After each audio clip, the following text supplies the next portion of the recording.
Bonjour et bienvenue dans Totem, l'émission qui part tous les mois à la découverte d'un nouvel artiste. Aujourd'hui, nous allons rencontrer Sébastien Joa, un comédien hors du commun. Bonjour Sébastien. Bonjour. Alors aujourd'hui, nous sommes dans l'atelier de la Petite Fabrique à Salerne. C'est ça. Alors pourquoi tu as choisi cet endroit pour nous recevoir et pour faire l'interview? Déjà parce que je trouvais que le décor était pas mal et parce que je m'entraîne ici avec Sylvain pour le théâtre. Voilà, c'est pour faire les pièces à la fin de l'année et pour apprendre plein de trucs. D'accord, donc tu fais des cours de théâtre ici? C'est ça, des ateliers de théâtre. D'accord, depuis longtemps? Depuis l'âge de 6 ans. Ok, donc oui, ça fait un petit moment ouais, quand même. Ouais, déjà. Okay. Alors, tu n'es pas seulement comédien, mais aussi cosplayer, danseur, écrivain et réalisateur de films, en tout cas de courts-métrages. On en reparlera après. Et ça fait beaucoup de choses pour une si jeune personne comme toi. Et donc, tu viens juste me dire que ça fait à partir de 6 ans que tu as commencé à jouer de la comédie et faire du théâtre. C'est ça. C'est ça? Et j'ai... En fait, par rapport à l'histoire... vers mes 3-4 ans, mes parents me disaient « Tu joues souvent la comédie ?» parce que j'étais très sensible, tout ça. Donc ils me disaient « Tu joues souvent la comédie, tu joues souvent la comédie ?» Et en fait, ils n'avaient pas pensé au théâtre. Et mon père, souvent, il me disait « Je joue la colère », du coup je jouais la colère. Je joue la tristesse, du coup je jouais la tristesse.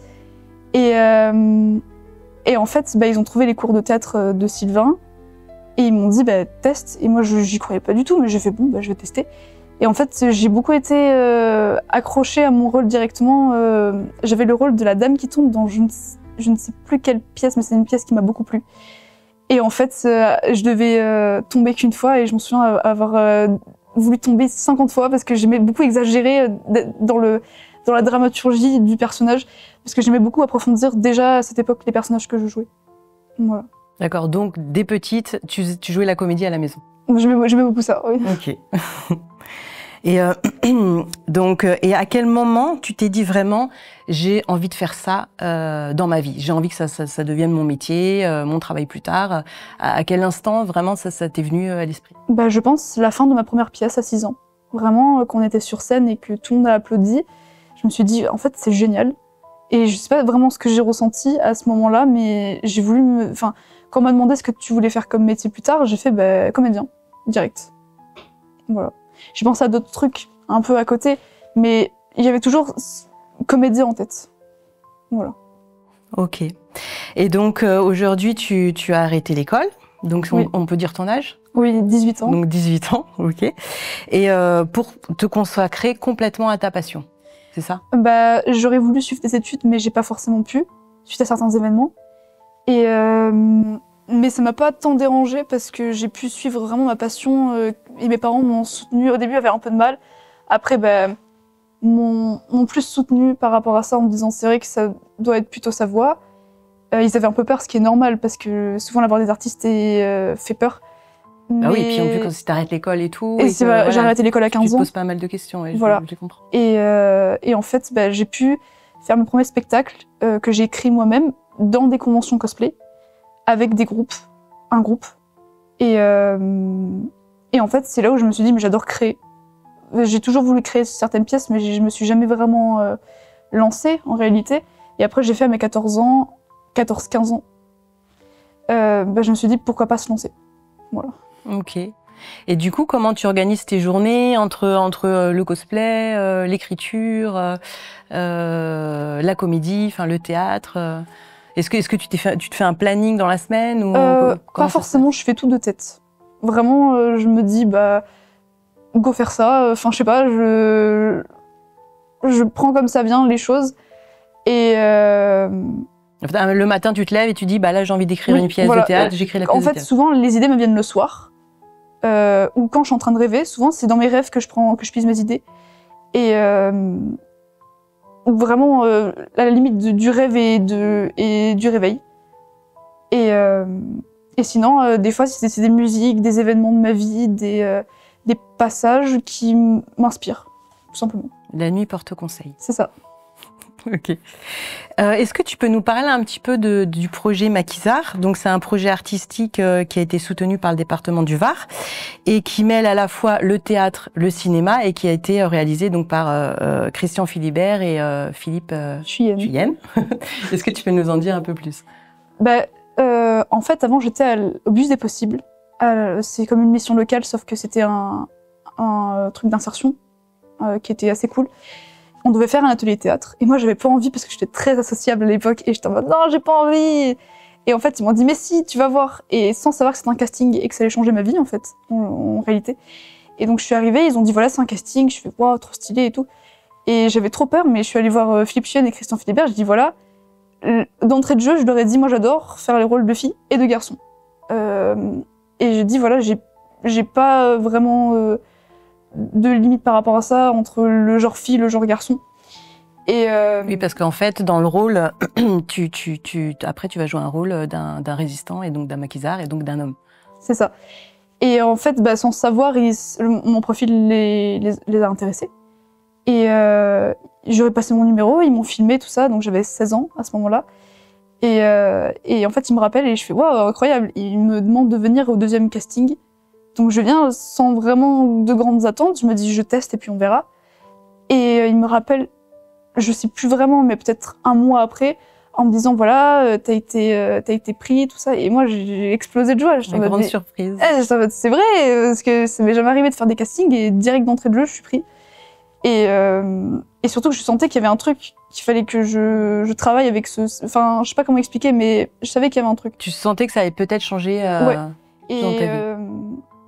Et voilà, j'étais très en difficulté à cette époque de ma vie.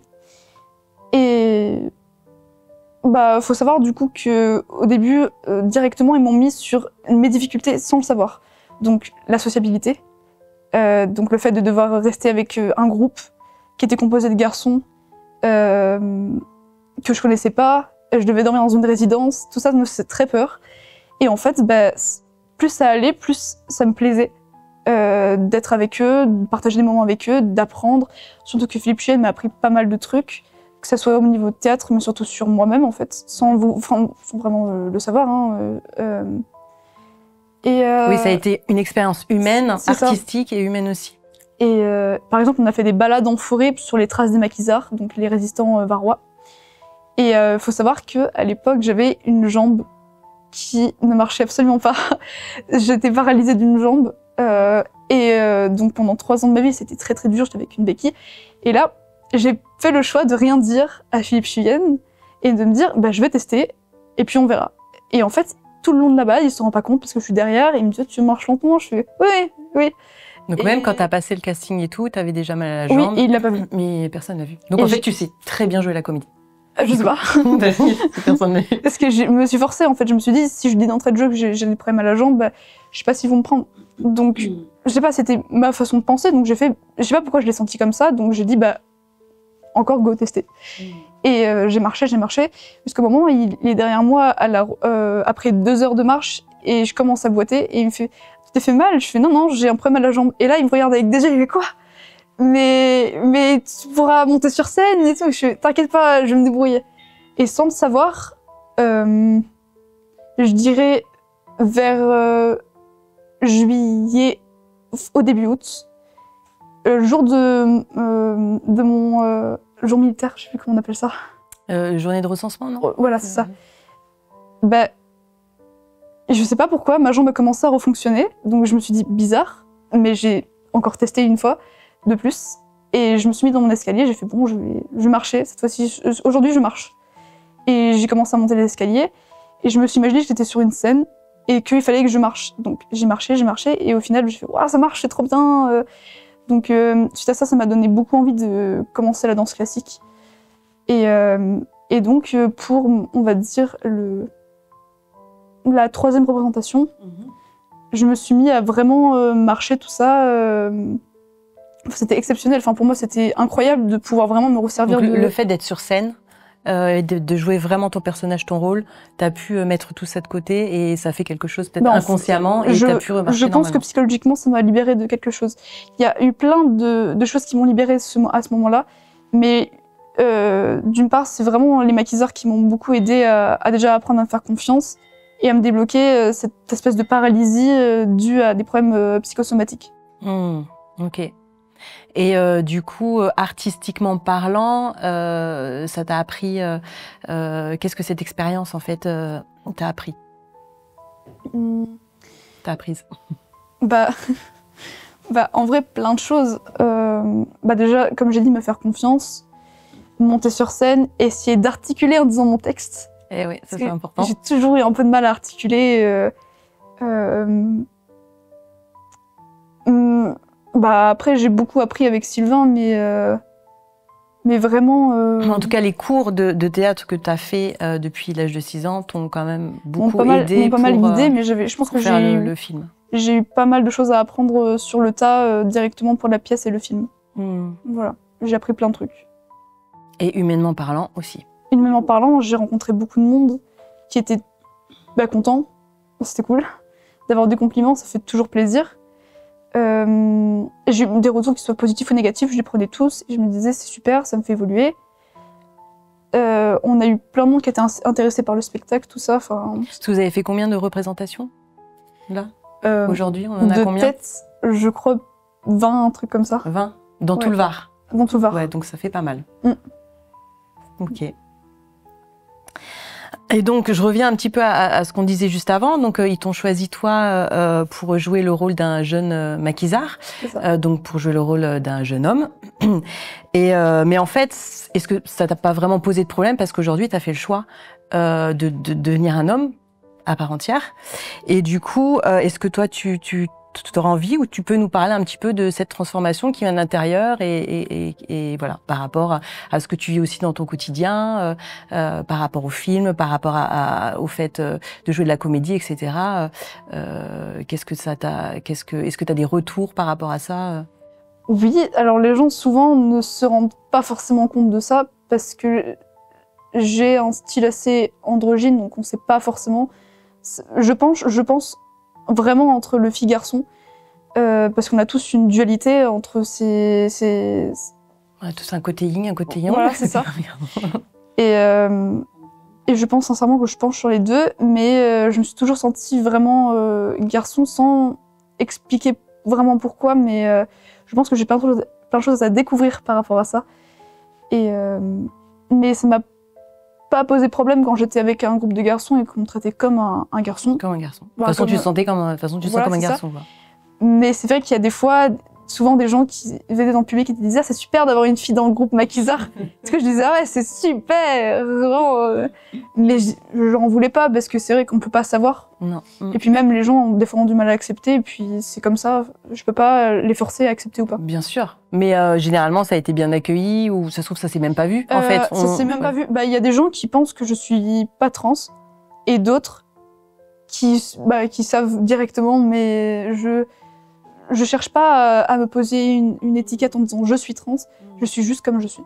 Mais toi, le fait que Philippe Chuyenne et Christian Philibert dont ont proposé ce rôle, donc le rôle d'un jeune homme, ça t'a quand même rassuré aussi dans le fait que voilà, j'ai envie d'être un homme aujourd'hui et on me propose un rôle de jeune homme. Donc du coup, ça t'a fait quelque chose aussi. Ça m'a fait quelque chose, mais surtout que j'ai un deuxième rôle dans le maquisard d'une fille. D'une femme de la Gestapo. D'accord. Donc c'était un rôle compliqué parce que c'est un rôle de méchant et d'antagoniste. Voilà. Et surtout que la Gestapo, c'est pas simple à jouer parce qu'ils ont fait des choses vraiment pas très jojo. J'imagine. Mais voilà, j'ai vraiment joué la dualité entre le garçon sensible et jeune, qui avait à peu près mon âge d'ailleurs, mais qui s'appelle Pierrot. Et la gestapiste, hargneuse, très féminine, en vrai. Et du coup, Mais avec un caractère très masculin. Oui, je pense que les deux ont un peu inversé de caractère. Enfin, c'était très spécial à jouer, mais j'ai adoré. Voilà. Et donc, du coup, aujourd'hui, tu es sur un nouveau projet, qui n'est pas totalement terminé, apparemment. J'ai plein de projets. T'as plein de projets, mais en tout cas, j'ai vu que sur ta page Facebook, donc Sébastien Joa, tu es en train de préparer un petit clip court-métrage qui, je cite, c'est écrit, nous plonge dans les abysses de l'âme humaine. Alors, du coup, j'aimerais bien en savoir un peu plus, parce que déjà, rien que ça donne envie d'en savoir plus. Et on imagine qu'il y a beaucoup d'émotions derrière. Bah, ça plonge dans les abysses de l'âme humaine parce que c'est très intimiste.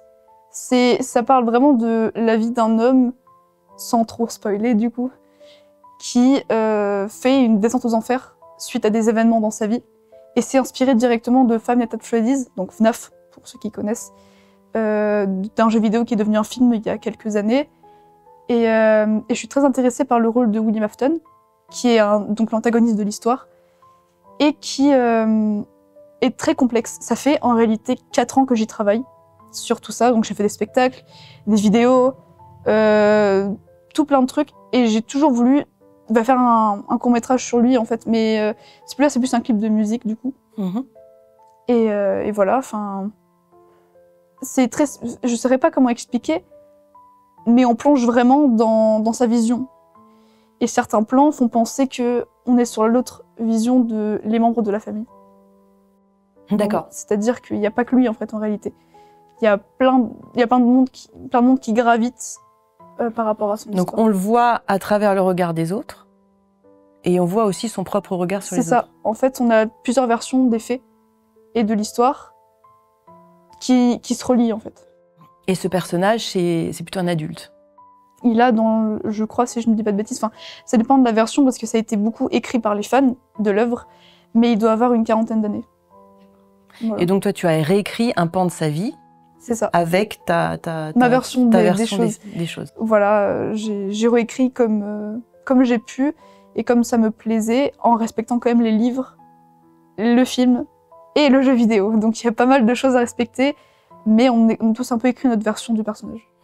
D'accord. Et toi, donc c'est toi qui joues le personnage? C'est ça. Et donc tu es aussi en cosplay? Comment on dit ça? Bah, en fait, là, sur certains projets, on peut appeler ça du cosplay, du coup, parce que ça tire du monde du cosplay. Mais personnellement, j'appellerais ça plus vraiment de l'incarnation de personnage. Parce que là, c'est vraiment tiré sur du théâtre, court-métrage. Et voilà, enfin, c'est vraiment une recherche de rôle. Parce qu'après, le cosplay, c'est vraiment du théâtre costumé, donc du role-play. Cosplay, du coup, voilà. Mais là, c'est le cosplay qui m'a aidé à vraiment m'imprégner de ça et à créer un peu sa propre histoire. D'accord. Donc voilà, donc ça vient de ta propre imagination. C'est ça. Tout ça. Et du coup, ce serait un court-métrage qui sera diffusé sur quelle plateforme qu'on puisse Alors, regarder? sur Instagram, TikTok et surtout sur YouTube. Il y aura certains trucs comme le bêtisier qui sera sur YouTube. Mais ça va être diffusé à la Manga Week, donc un événement cosplay, convention, jeux vidéo, qui va avoir lieu le 25 et le 26 octobre à Salerne. Ce sera la 3e édition, mais là on fait une édition tout à fait différente des autres. D'accord. Donc à mon avis, ça va être le premier de tes projets. À mon avis, tu en as encore plein d'autres en tête. Oui. Bah, suite à ça, je m'étais dit que si le court-métrage marchait bien, et de toute façon c'est pratiquement sûr, et je peux te le confier du coup, mais je pense qu'on va faire une série suite à ça. Une série qui va être sur YouTube de peut-être des épisodes de 10 à 15 minutes qui parlerait de sa vie et en général de tout ce qui gravite autour. D'accord. Mais est-ce que toi, tu as l'intention, par exemple, d'écrire un projet ou d'écrire un scénario ou de faire un autre petit court-métrage sur un personnage que toi, tu as complètement inventé? Oui. De A à Z, donc qui n'est pas tiré d'une œuvre ou d'un animé ou... Oui, c'est mon livre, du coup, que j'écris depuis pas mal de temps.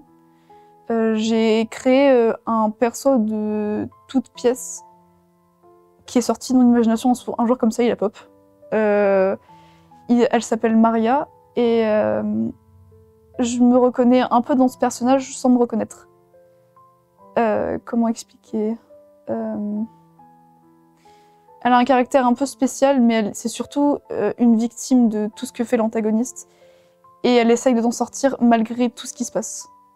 Voilà. Donc entre le syndrome de Stockholm et les trucs comme ça, elle s'en sort pas trop. Ouais, ça fait beaucoup. Okay. Mais elle doit gérer sa vie avec ses galères et son enfant aussi. D'accord. Et les épreuves de la vie. C'est Mais ça. donc le but en fait de cette histoire-là, c'est vraiment de voir son évolution, son expérience C'est à ça, travers la vie. comment elle évolue et comment va se terminer l'histoire, en sachant qu'on sait pas. Elle s'en sort? Je ne dirai pas. D'accord, ok. Ok. Bon, bah, je crois que tu es déjà bien parti pour j'espère pour toi, et je le vois, ça fait un moment que je te suis, en fait, devenir une grande star en Dracénie, et j'espère dans le Var et bien plus encore. Et puis, j'ai une dernière question. C'est quoi ton rêve là, voilà, ton rêve futur, on va dire, à moyen et long terme? Vivre de ma passion. Vraiment, que ça soit du cosplay, c'est un peu plus compliqué, mais on peut vivre de la passion du cosplay si on arrive à avoir des contrats pro. Mais c'est vraiment vivre du théâtre et du cinéma. Faire ce qui me plaît et vivre de ça. Je te le souhaite. Merci beaucoup. Je te remercie, Sébastienne, et puis bonne continuation à toi. À des toi bonnes aussi. choses. Merci. Merci. C'était l'émission Totem. Nous, on se retrouve le mois prochain à la découverte d'un nouvel artiste. En attendant, n'oubliez pas de croire en vos rêves parce que l'art a besoin de vous.